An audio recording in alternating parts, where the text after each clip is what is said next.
Good morning po mga kapatid. Our devotion for today, God has a plan.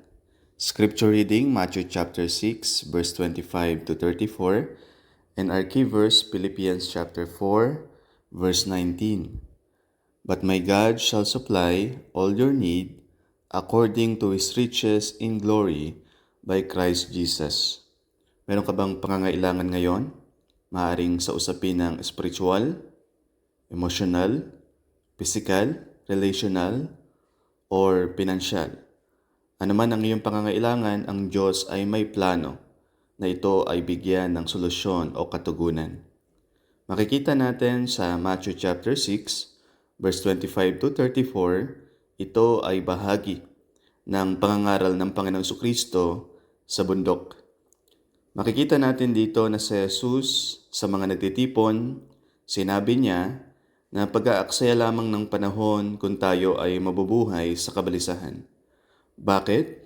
Sapagkat ang Diyos, alam niya yung ating mga pangangailangan at ipinangako niya na ipoprovide niya anuman ito.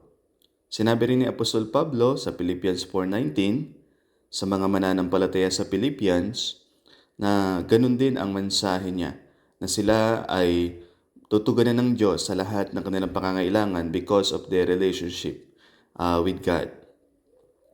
So yung kaisipan na ang Diyos, siya ang bahala na magmamalasakit sa lahat ng ating pangangailangan, yan ay matagumpay na kaisipan. Alam natin na ang Diyos ay hindi nagkukulang na tuparin lahat ng kanyang mga pangako.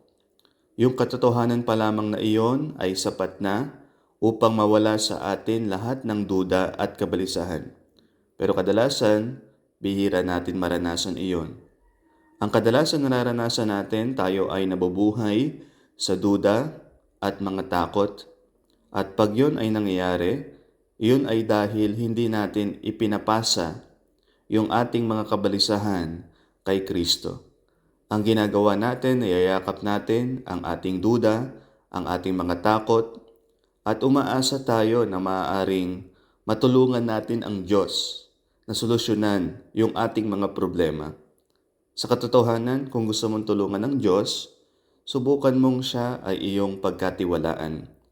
Hayaan mo na maging Diyos siya sa iyong buhay at ikaw ay maging tapat na kanyang lingkod.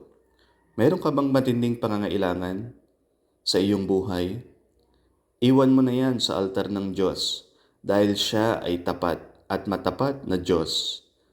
Alam mo na lahat ng iyong pangangailangan sa araw na ito, alam ng Diyos yan at maging mga kakaharapin mo sa iyong kinabukasan sapagkat ang Diyos natin alam niya lahat ng bagay at iniibig ka niya perfectly. Ano man ang iyong pangangailangan, ang Diyos ay may plano na ito ay solusyonan. Panginoong Diyos, ako ay nagagalak sa inyong plano na tugunan lahat ng aking mga pangangailangan. Hindi ko na po kailangang mabuhay sa kabalisahan or takot. Sapagkat, O Diyos, pwede kitang pagkatiwalaan na may plano na tugunan ang aking pangangailangan. Ito ang aking dalangin sa pangalan ni Jesus. Amen.